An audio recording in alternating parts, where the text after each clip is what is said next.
ഓരോരുത്തരെ ഒരു സർക്കാരിന്റെ ഉത്തരവാദിത്തപ്പെട്ട ജോലി അല്ലെങ്കിൽ കോൺട്രാക്ട് അല്ലെങ്കിൽ അങ്ങനെയുള്ള കാര്യങ്ങൾ ഔട്ട്സോഴ്സ് ചെയ്യുമ്പോൾ ഇവരാരാണ്, ഇവരുടെ പ്രൊഫൈൽ എന്താണ് എന്നൊക്കെ അന്വേഷിച്ച് ചെയ്യേണ്ടത് ഓരോ സർക്കാരിന്റെയും ചുമതലയാണ്. ഇതിൻ്റെ അകത്ത് ശരി, ഞാൻ ഒരു കാര്യം വാദത്തിന് വേണ്ടി സമ്മതിക്കാം. ചിലപ്പോൾ അബദ്ധങ്ങൾ പറ്റും, ഓരോരുത്തരെയും ചുഴിഞ്ഞു നോക്കിയൊന്നും കയറാൻ പറ്റില്ല. അതൊക്കെ അതിൻ്റെ അകത്തൊക്കെ ഒരു പരിധി വരെ വാസ്തവമുണ്ട്. പിന്നീട് എന്തെങ്കിലും ഒരു കാര്യങ്ങൾ പുറത്തു വരുമ്പോൾ മാത്രമേ ഇവരെ പറ്റി മനസ്സിലാവുള്ളൂ. ശരി, ഇനിയിപ്പോ ഇതേ ജ്യോതി മൽഹോത്ര ഈ കേരളത്തിൽ വന്ന് ഏതെങ്കിലും RSSന്റെയോ BJPയുടെയോ ഓഫീസിന്റെ പരിസരത്തൂടെ എങ്ങാണ് അവർ പോയിരുന്നുവെങ്കിൽ ഇതേ കൂട്ടർ എന്താവുമായിരുന്നു പറയുക? നമുക്ക് ആലോചിക്കാവുന്ന കാര്യമല്ലേ.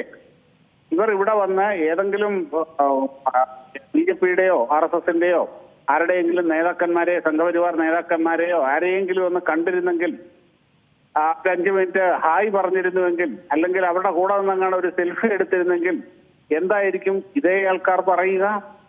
അപ്പോൾ ഇത് അങ്ങനെ വരുമ്പോൾ, അങ്ങനെയുള്ളൊരവസ്ഥയില് ഇതേപോലെയുള്ള ഗുരുതരമായ വീഴ്ച സംഭവിക്കുമ്പോൾ ആരോപണം കേൾക്കാൻ ഇവർ ബാധ്യസ്ഥരാണ്.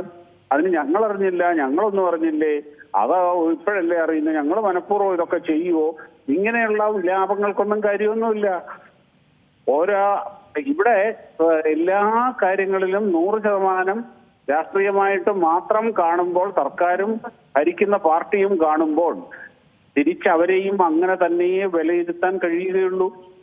അപ്പോൾ ഇതേ അങ്ങനെ പറയുന്നു ഈ സർക്കാർ ഇവർ പാകിസ്ഥാന്റെ ആരെയാണ്, പാകിസ്ഥാന് രഹസ്യങ്ങൾ ചോർത്തിക്കൊടുത്ത രാജ്യദ്രോഹ പ്രവർത്തനം ചെയ്തവരെ CPM-ഉം കേരള സർക്കാരും ആനയിച്ചു കൊണ്ടുവന്ന് അവരെ സൽക്കരിച്ചു, അവർക്ക് കോൺട്രാക്ട് കൊടുത്തു എന്ന് പറഞ്ഞു കഴിഞ്ഞാൽ, എന്ന് ആരോപിച്ചു കഴിഞ്ഞാൽ അത് ഗുരുതരം തന്നെയാണ്.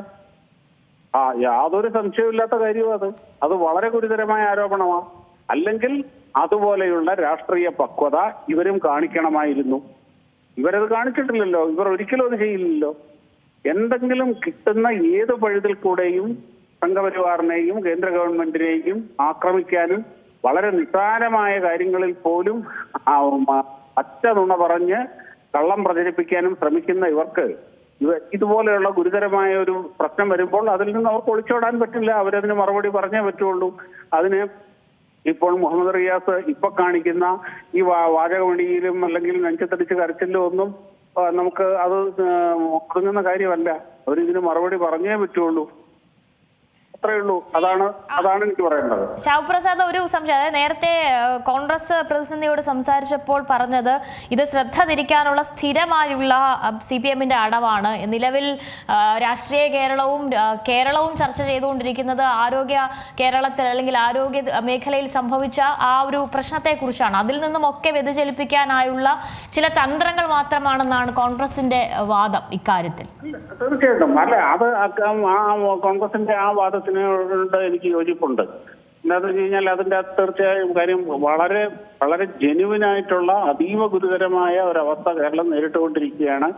പ്രത്യേകിച്ച് ആരോഗ്യ മേഖലയിൽ അങ്ങനെ അതിഗുരുതരമായ പ്രശ്നം നേരിട്ടുകൊണ്ടിരിക്കുമ്പോഴാണ് മുഖ്യമന്ത്രി സ്വന്തം ചികിത്സയ്ക്ക് വേണ്ടി നാട്ടുകാരുടെ പോക്കറ്റിൽ നിന്ന് പൈസ മുടക്കിക്കൊണ്ട് ഇപ്പോൾ അമേരിക്കയ്ക്ക് പോയിരിക്കുന്നത്.